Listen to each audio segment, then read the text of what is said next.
Hello, welcome back. Or if you're just joining me on this channel for the first time, hi, I'm Julie. I read books over here, and we are starting a new one today. And if you are coming back for another time, you will notice I'm in yet another new location because me and my au pair kiddos are this week chez les grands-parents at the grandparents' house in the north of France in Lille. So I'll be here for another few days. So some new backgrounds yet again. It's also why this is coming out a day late, the first section of this one, because yesterday was a travel day for me. But anyway, we are starting a new one, Mapping the Edge, a novel by Sarah Dunant. Seems to be a mystery, so I hope it is a good one. If you do like it, give me a little thumb and subscribe so that you can follow along with me. But anyway, we're going to start from the beginning, see how far we get in about 45 minutes here. Mapping the Edge. People go missing every day. They walk out of their front doors and out of their lives into the silence of cold statistics. For those left behind, it is the cruelest of the long goodbyes, because for them there is only pain and doubt.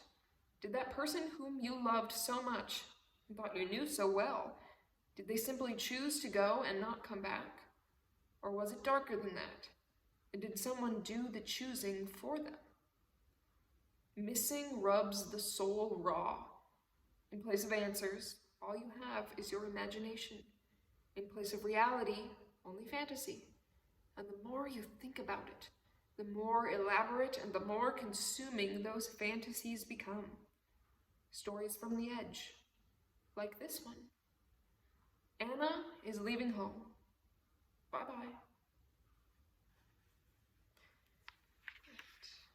Part 1. Transit, Monday p.m. Departure Lounge, South Terminal, Gatwick Airport. A shopper's paradise, 2 floors of superior retail space connected by gliding glass lifts and peopled by an endless stream of travelers, processed to have time on their hands and a permanent discount at the wave of a boarding card. If you are smart, you come here with an empty case and do your packing as you walk. Cosmetics, toiletries, clothes, shoes, books, perfumes, booze, cameras, films. For many, the holiday starts here. You can see it in their faces. People shop differently, none of that suburban mall madness. Instead, they stroll and browse, couples with their arms around each other, the beach saunter already in their stride. Children dancing behind their parents in the hermetic safety of a controlled environment. When did you last read a horror story about a child abducted in a department lounge? Second floor, a cappuccino bar with tables out on the concourse, next to the body shop and accessorize.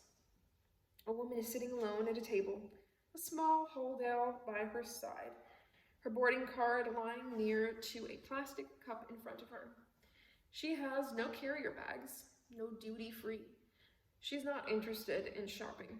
Instead, she is watching others and thinking about how it was 20 years before when she came to this airport as a teenager, on her first solo flight to Europe. None of this existed then. Before the invention of niche marketing, air travel had been a serious, more reverent affair. People wore their best clothes for flying then. And duty-free meant 200 Rothmans and a bottle of Elizabeth Arden perfume. It seems as far away as black and white photography. At that time, her flight had been delayed for 3 hours. Too young for cheap booze and too poor for perfume, she had sat in a row of red bucket chairs nailed to the ground and read her guidebooks, mapping a city she had only ever visited in her mind, trying to quieten the tumbling adrenaline inside of her.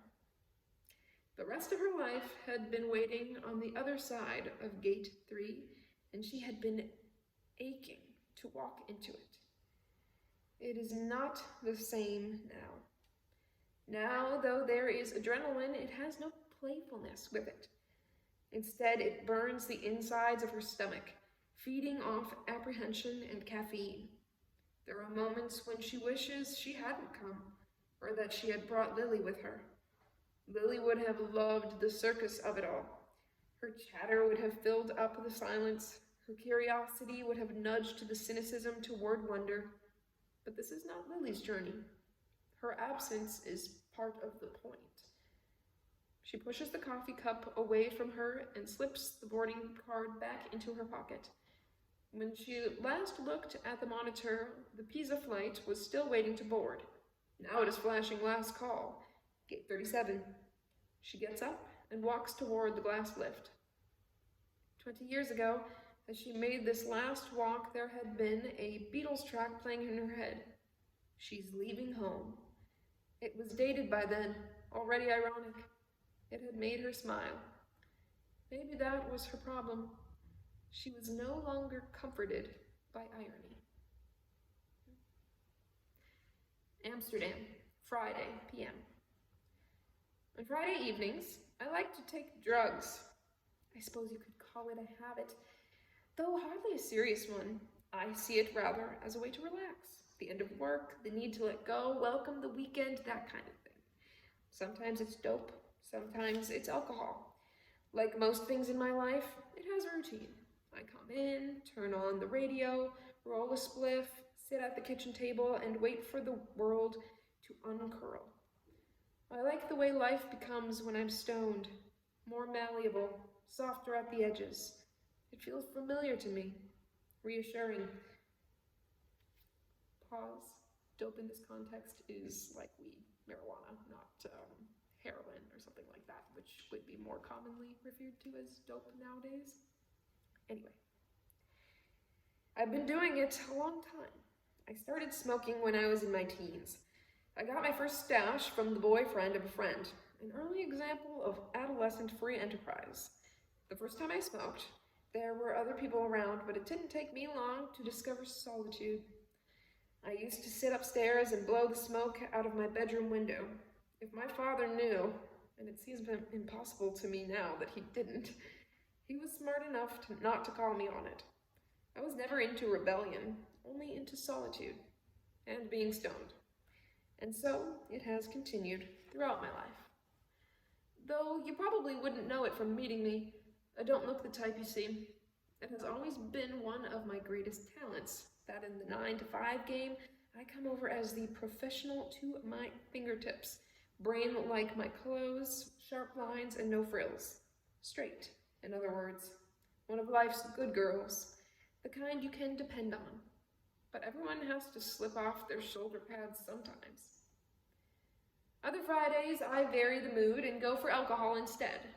This has nothing to do with any queasiness about legality. Among its many splendors, this adopted city of mine boasts a remarkable tolerance for dope and a system of distribution that suits even the most discreet members of the community. No, it's only that there are some Fridays when my brain yearns for another kind of unzipping. On these occasions, I indulge my appetite for frozen vodka. There is a singular pleasure to the way in which it flows out of the bottle, like heavy water, a thick, viscous river of pure alcohol glugging its way over little chunks of ice. I keep a special glass for it, small, shot-sized, heavy, like the liquid. The sides go steamy with the cold as you pour, and when you drink, your fingers leave little wet prints on the glass. The first hit is best taken on an empty stomach.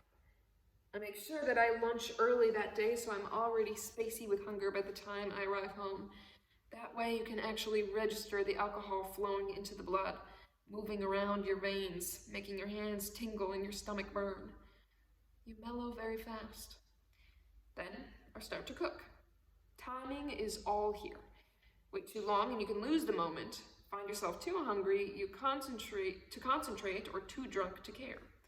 I put on music to focus me and make something where the smell comes quickly, mingling the juices with the senses. Then I sit and eat in front of a movie previously selected from the video store. I don't watch television. A question not so much of language as of taste. Like the contemporary club scene, Friday TV schedules feel too young for me now, more like a waste of time than a passing of it. I've become more aware of time passing recently. Not the day-to-dayness of it, but the bigger structural stuff. Sometimes I have a sense of great chunks of my life floating like space debris in slow motion around me. 3 or 4 year bits that have got detached from the space station and can't be recovered. There goes 22 to 26, passing so close I can almost touch it. Then a little further off, I see my late 20s/early 30s turning over and over into zero gravity. Glimpses of a job and a half-empty flat in a Scottish town where it never stopped raining and where anything decent was always a train ride away. Maybe I should reel it in and work a little revisionism on it. Scotland on the cusp of its style triumph. But then I think, why bother? It's done already, over. All the possibilities hardened into choices of no interest now, except as history. And anyway, life seems freer without it. I am, I realize, fortunate in this respect. Unlike others, I find myself growing less burdened with age. Of course it helps to have been so bad at being young, till I had excuses enough at the time had I chosen to use them. While others were burning comet paths through the skies with their energy and ambition, I was standing underneath, brushing their sparks from my clothing, afraid even to look up in case I got their fire in my eyes.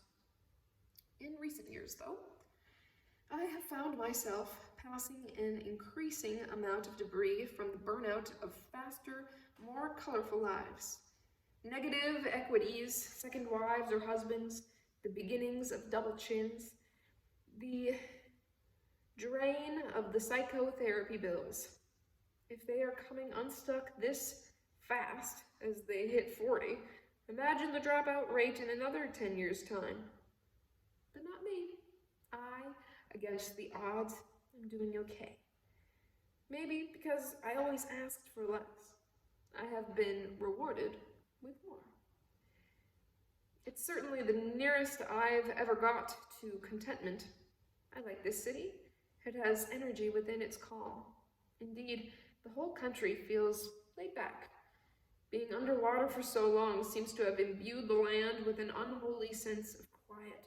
But since anyone who is anyone usually ends up in Amsterdam anyway, you don't need to worry yourself too much about the waterland outside. I have a life here. I live in an apartment in one of the old merchant houses on the canal. The wealth of nations has been stored here at some time or another. Scratch the wooden floors hard enough and you can still smell the spice. I have a job that I like, and most surprisingly of all, a man who likes me, but doesn't need to live in my pocket or my flat. I am satisfied.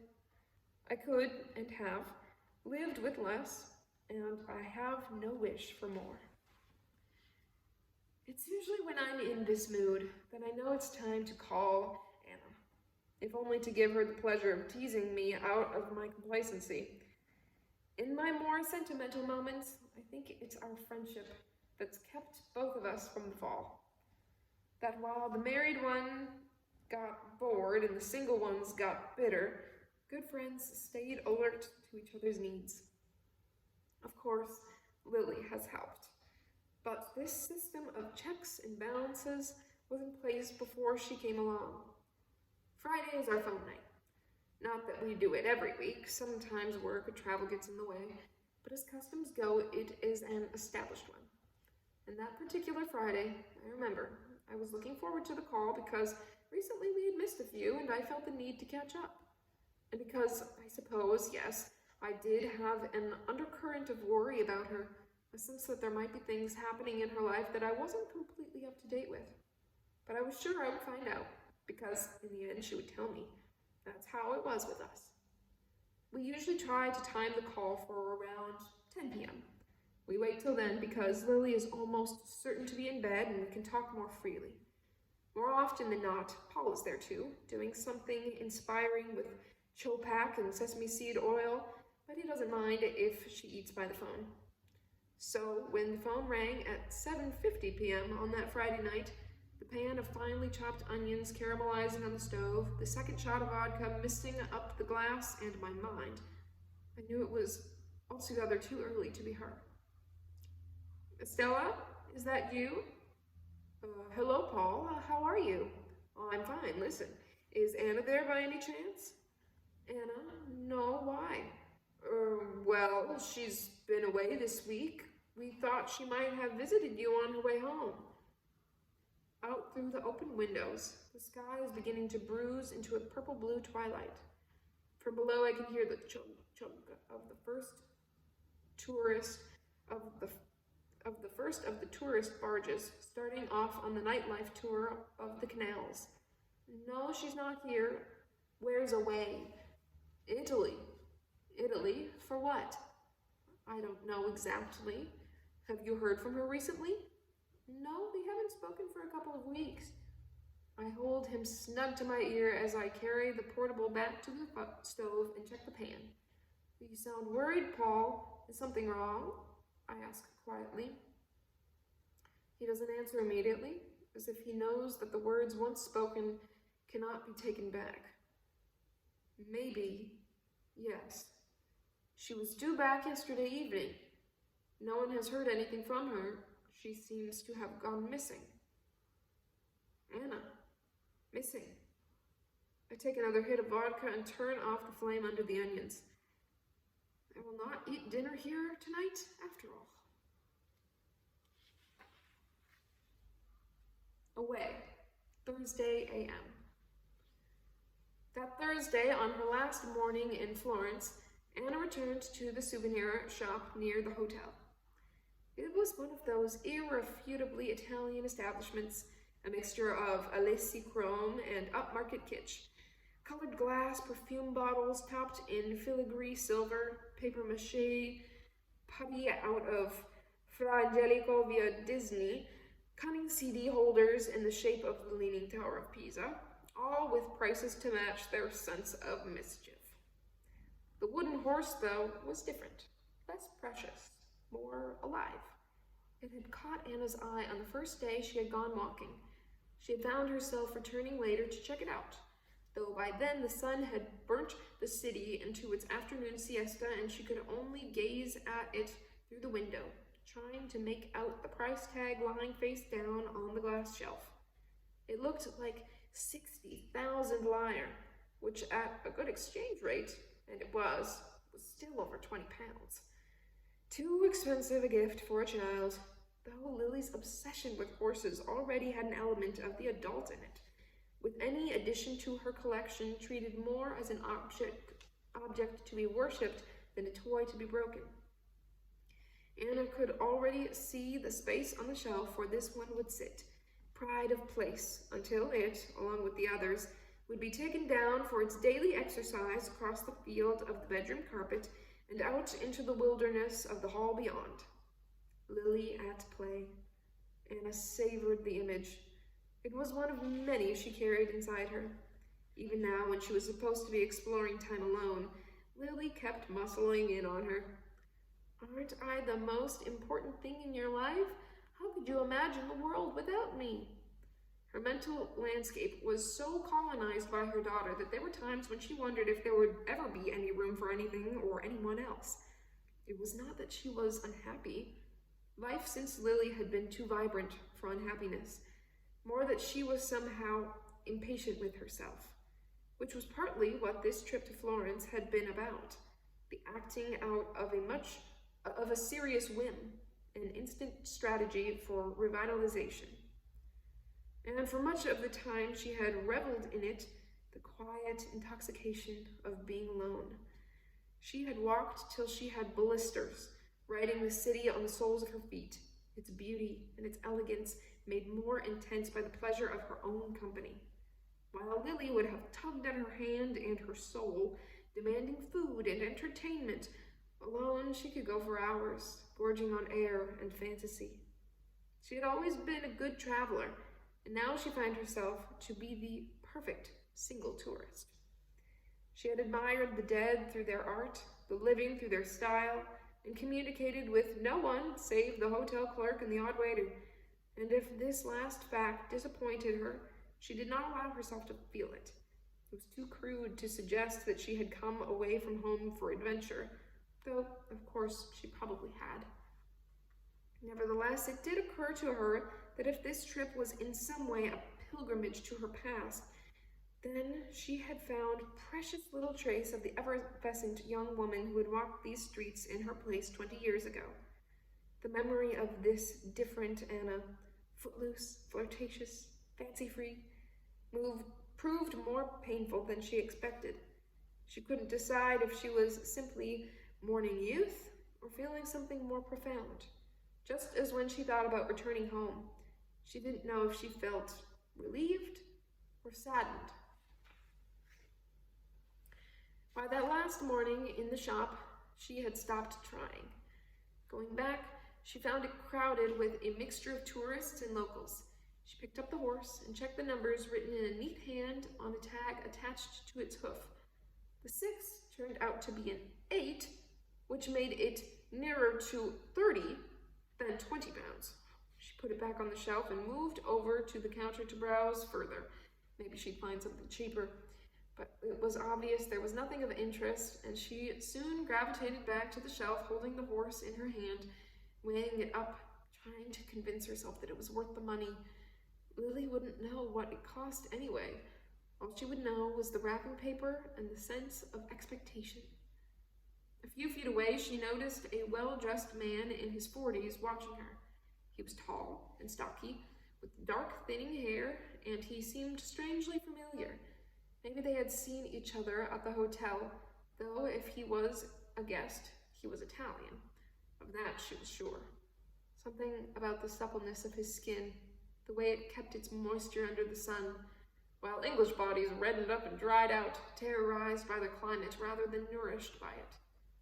He smiled as their eyes met.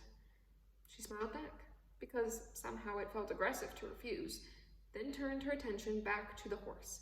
She was imagining it gift-wrapped, Lily's little fingers poking and prodding, locating the sharp ridge of the legs, yelping with delight as she recognized what it was. "Excuse me?" She looked up. "You are staying next door, yes, at the Hotel Cori?" "Yes." "The hotel, then?" That was where they had seen each other. "You are English?" Yes." "You like this horse?" He pronounced the last word with a touch of the guttural, as if he expected to get it wrong, and was compensating already. "Oh, I see," she thought. "He's a salesman." She gave a polite little nod, and then looked back down at the figure. "But this is a crazy price for such a thing." "I'm sorry?" 80,000 lire. It is, how you call it, stealing. They sell these in the market for under half the price. "Do they?" "Oh, see, he said that, but this is a crazy price for such a thing." "I'm sorry?" 80,000 lire, it is, how you call it, stealing. They sell these in the market for under half the price. "Do they?" "Of course, they don't come from Italy, they're African. The boys from Senegal have them on their stalls. You don't see them." "No." She had seen the boys, though.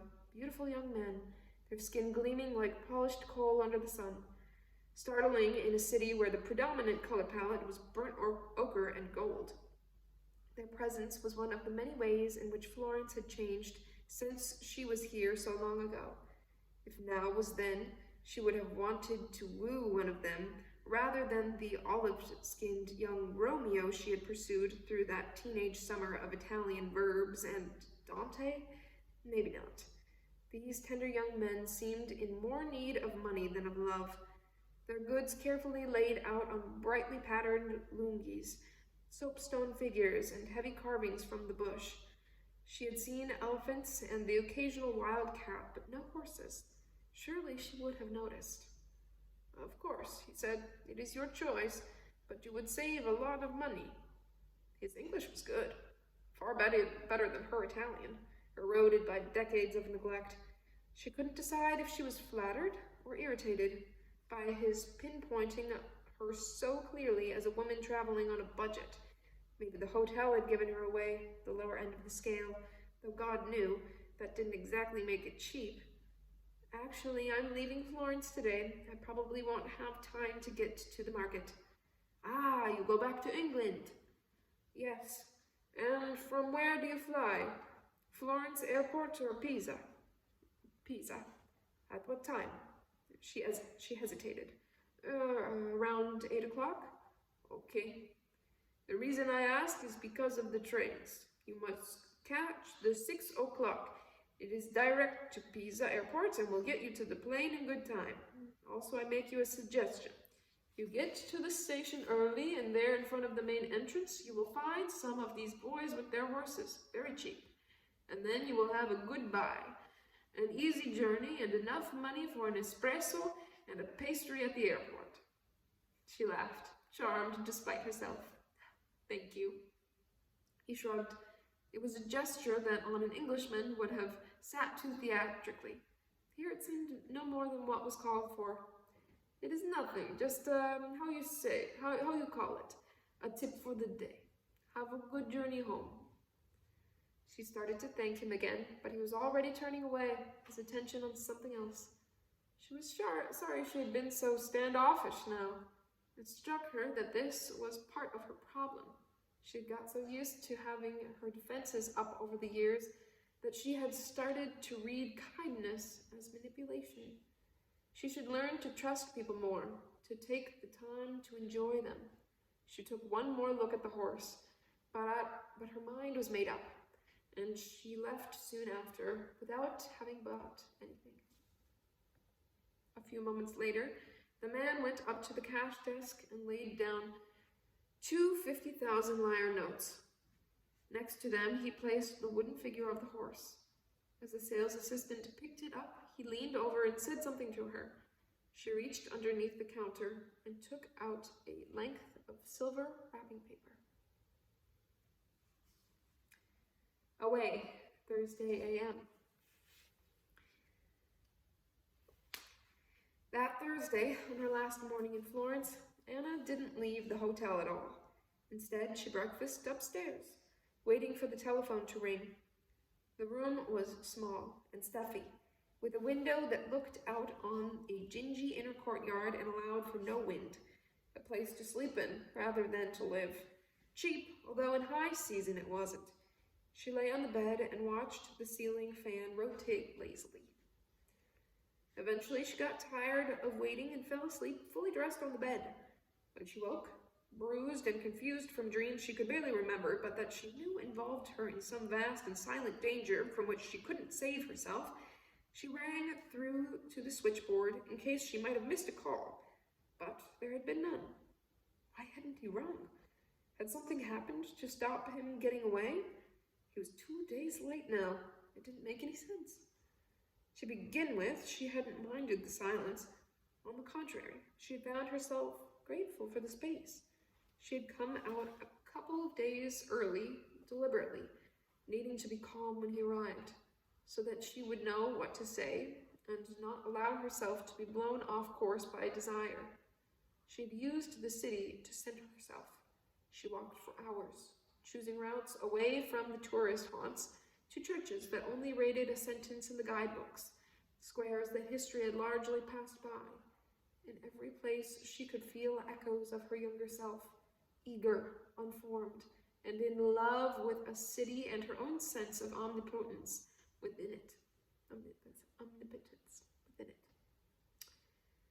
The idea of this earlier Anna was so powerful that once she thought she might have even seen herself, small and plump, with funky look-at-me sunglasses and cropped punk hair. But it was only illusion of fashion, evidence that the wheel was turning ever faster somersaults into retro. It was one of the things she liked about the city, the way it vibrated with conflicting styles. Middle-aged Florentine women, gilded and painted against age-brushed shoulders with the latest breed of hippie travelers, the boys studded and tattooed, the girls with bare midriffs and backs the color of roasted chestnuts, their stick-thin bodies still clinging to childhood. It was holiday season, and the surrounding countryside was full of local fiestas. a busker's paradise. But they always came back to Florence. In the mid-morning heat, you could find them at a pump by the side entrance of the Duomo.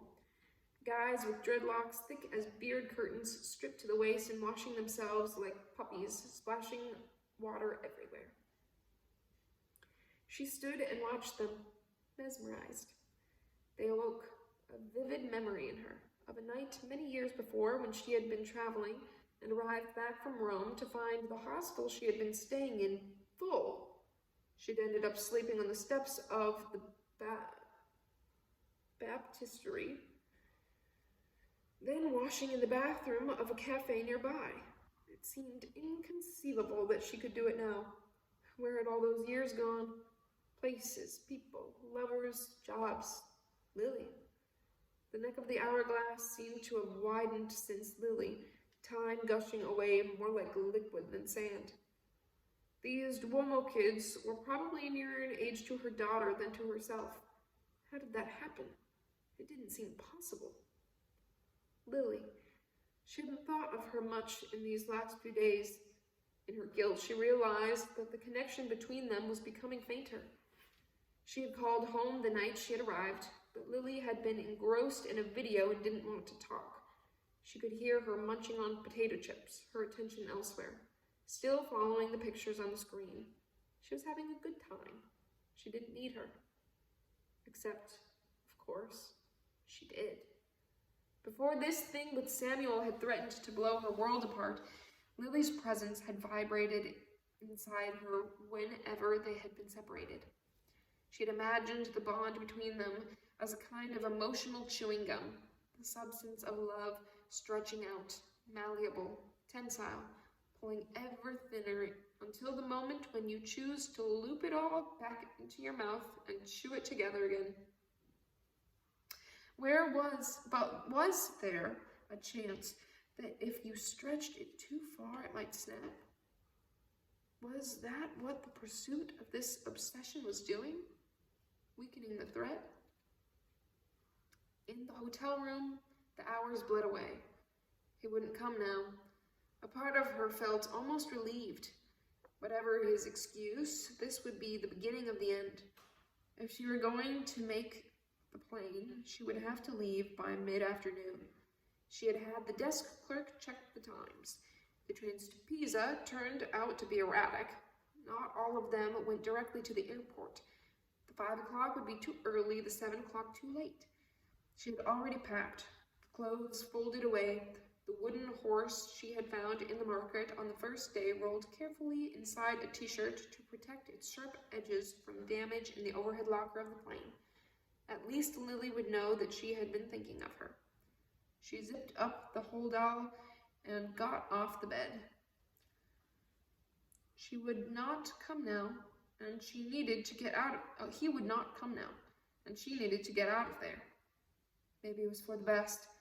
She left her bag on the bed and went down to the hotel lounge to get something cold to drink. Just gonna move the chair a little. Out of the sun.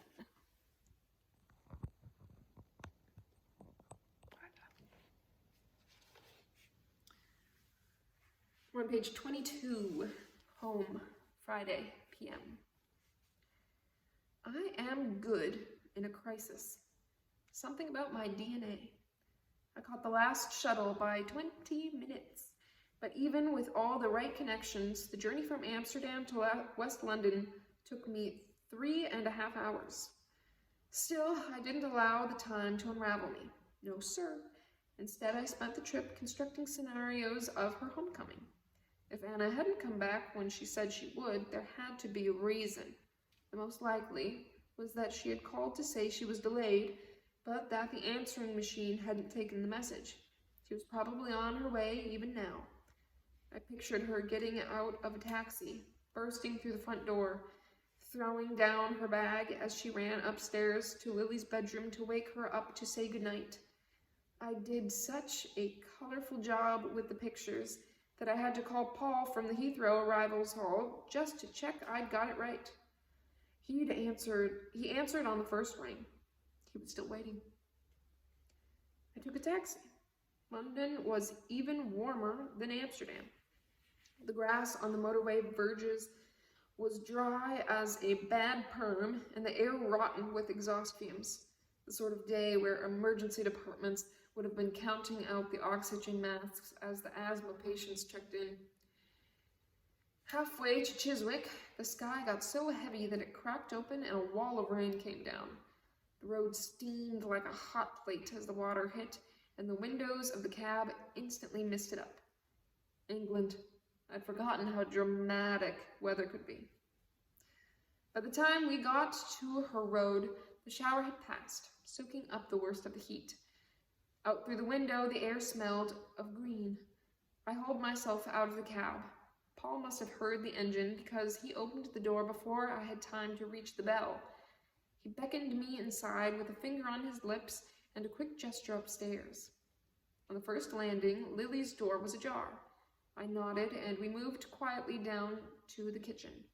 First things first, I rescued my London bottle of vodka from the freezer, a ship in every port, and poured us both a drink.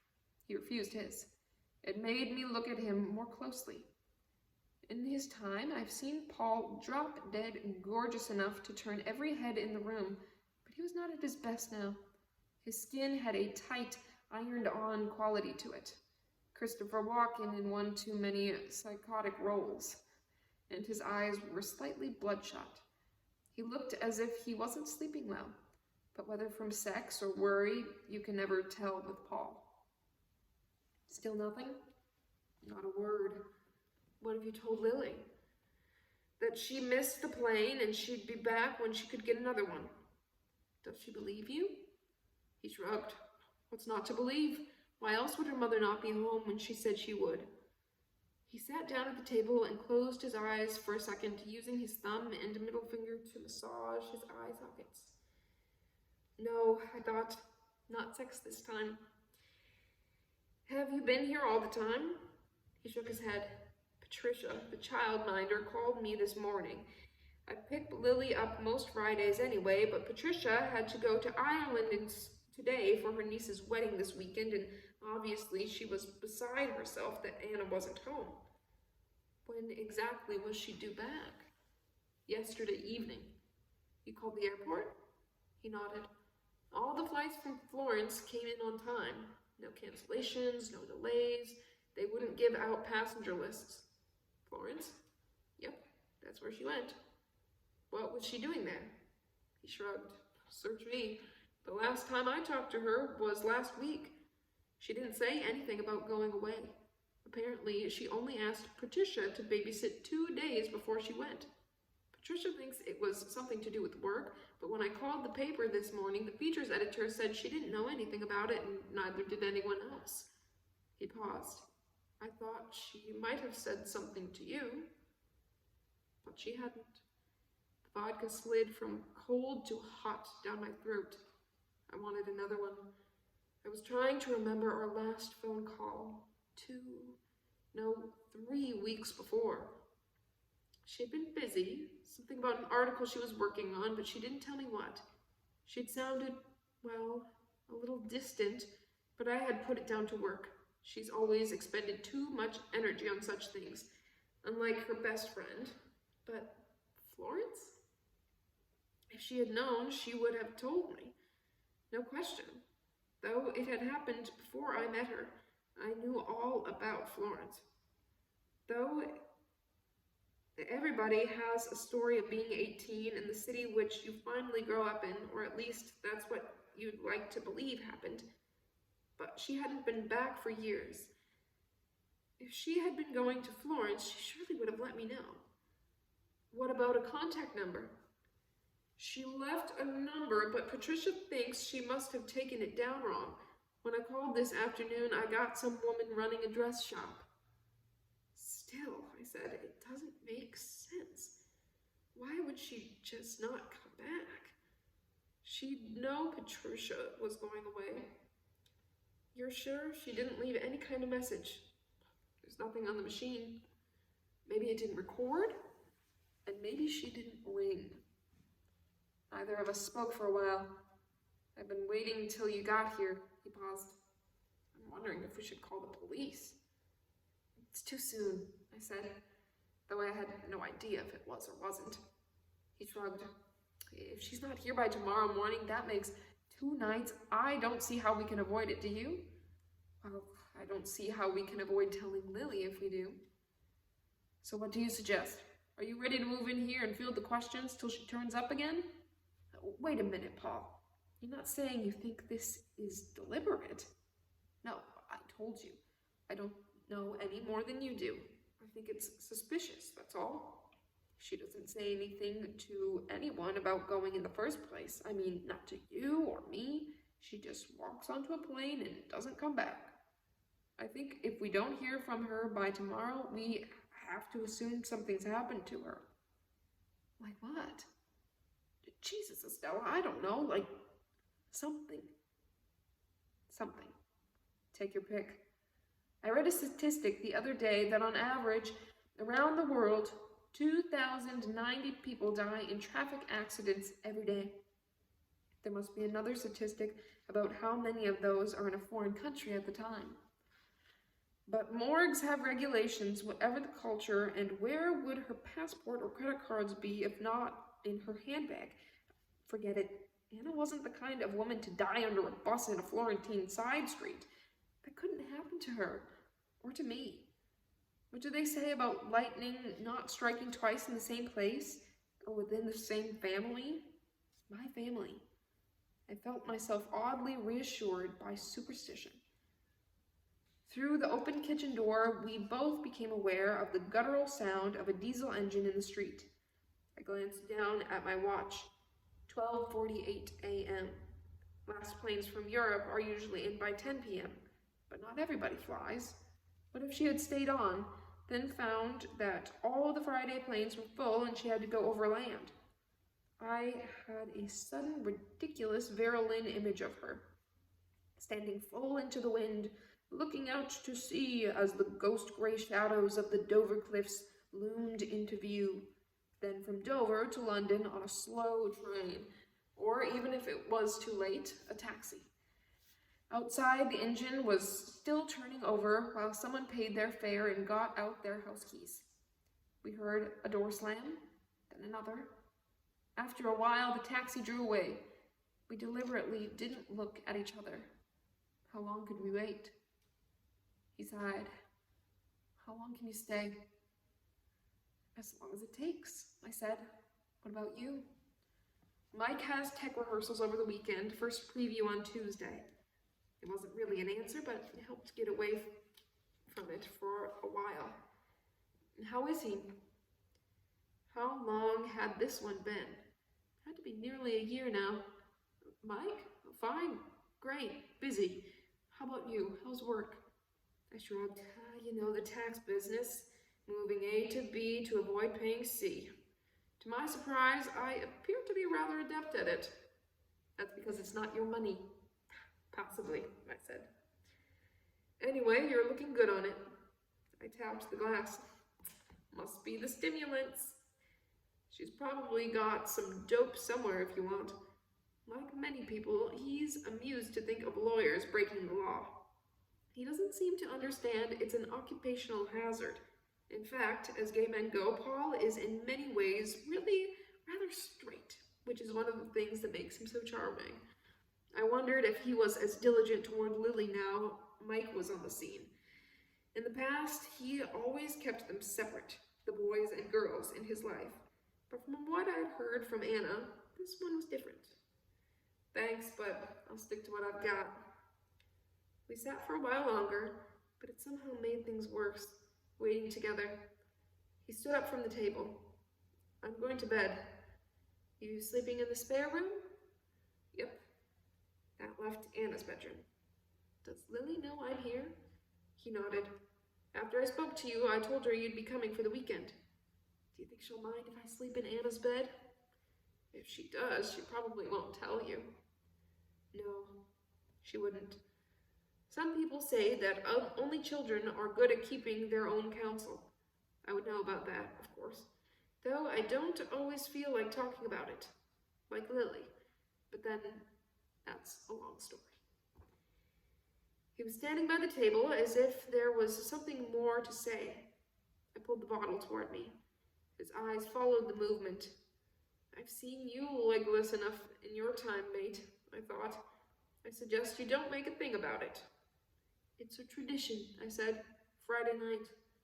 She wouldn't want her absence to spoil it. He shrugged. You know me. One man's abuse is another man's pleasure. Sleep well. I will. And Paul, I said firmly, don't worry. There'll be a reason why she hasn't called. She'll be back tomorrow. I'm sure of it. Yeah, he said. I'm sure too.